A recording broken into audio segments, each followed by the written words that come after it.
positive. I just was kind of closed-minded. I kind of assumed who I was going to work with, the IT site. I didn't have any IT background at all. I made the assumption, unfortunately, and it turned out really well for them.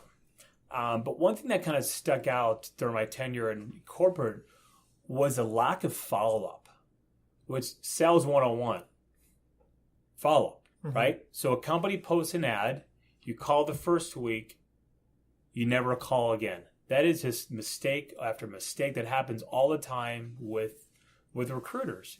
So there were people that would call me, and they would, I would pick up the phone, and they would catch me on a good day, and I would give them the whole stereotypical, we're not adding vendors right now, but give me a call in 3 months and 6 months. And if I said it, I really meant it. Right. That I would consider it, because I want to kind of go through the suppliers, give them a year, see how they perform, reward those that do well, then pull out the ones that didn't participate.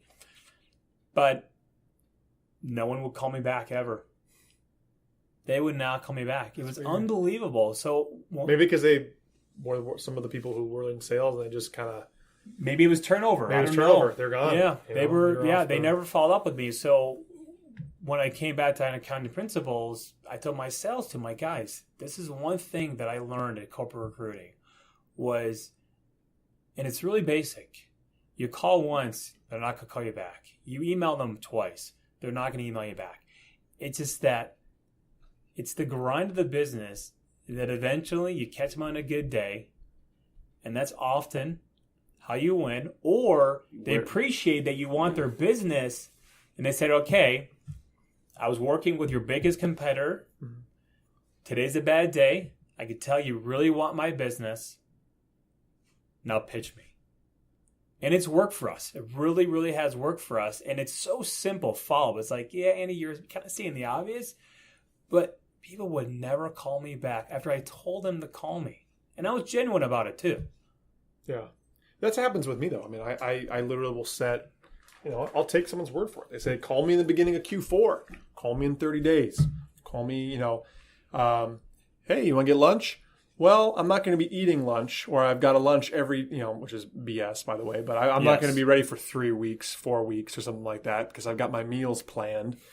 But call me in 3 weeks, and then maybe we'll do lunch in 3 weeks or something like that. But you know what? You do, and you keep it going.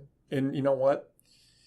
You don't always get it. You don't always get it. You don't. But for every 10 times, if you don't follow up, you're batting zero. How do you know? How do you know you weren't going to? But if you get one or two, it's still one or two more than you had before. So why not?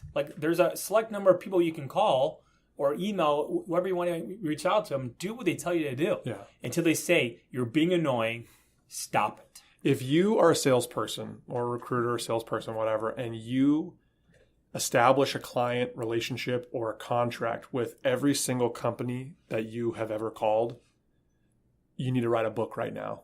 You need to publish it, and you need to retire a millionaire. You're the next J.K. Rowling. You're the next Stephen King. Because I'll tell you, nobody in this world has that success ratio, right? And a lot of people generally go into it thinking, if I don't succeed, what's going to happen? I'm going to, but failure is such an important part of this business, and then how you handle, that failure. A lot of times we judge success on what happens immediately, what happens right now, and it doesn't happen that way. I mean, whether it's you're working with clients or the candidates, I've placed candidates I started talking to 2 years ago. And I knew they were good, so I just kept following up with them. And you just keep talking to them. You keep talking to them.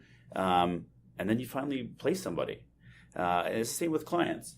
So it just takes being, stick-to-itiveness, I guess, is a good way to say it. But was it pleasantly persistent? I don't know. You don't want to annoy people, but you want to let them know that, hey, you're serious about this and you mean business. If I go to thesaurus.com right now and type in stick-to-itiveness. Yeah. That's a good one. That's a Fritchiism. I can't say it. Stick-to-itiveness. There you go. It's a Fritchiism. I'm gonna create a bumper sticker. No, actually, it's exactly right. It's exactly right. So that's kind of. I mean, that's a huge thing. So basically, we're looking at about an hour. What do you want to do? What else you got, Andy? You got anything else you want to throw out at us?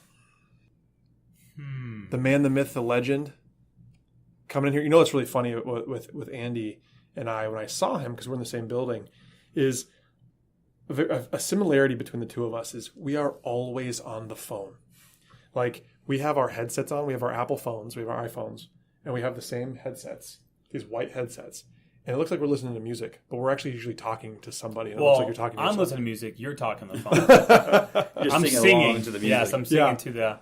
I'll walk by, and then, Andy and I saw you, like, I don't know how many times before I actually said something to you, because either one of us was constantly on the phone. And we look at each other and we're like, hey, hey. But it was probably like months, like 3 or 4 months before we finally said something, because we would walk by each other. Andy's in the office, actually, way more than I am. So I'm in the office any given Sunday. Well, I work for a big corporation, Yeah. and you work for yourself. Or for your wife. Yeah, or for my wife. It just depends on the day. And yeah. So, hey, thanks to Andy for coming in. Really appreciate it. Thank you. And it's been great having you. Tune in next time. Remember also Anthem and Tempe Marketplace Rocky Mountain Chocolate Factory 15% off gift baskets between now and Christmas. And which I think he's probably pretty flexible, but I would assume December 25th. Just call him up. Ask for Justin. Bug Justin. He'll take care of you. Yeah, just call them and then just say, "Hey, man, the book on recruiting is the bomb," and then he'll hook you up. And you know what? You could send chocolate baskets out to every single one of your customers and step out only among, benefit among you the guys. best. So RMCF Anthem and RMCF Tempe for Instagram, and then also look for them on Facebook. Again, this is Dino and Ryan, guest Andy Ernst, and thanks for listening to the Book on Recruiting.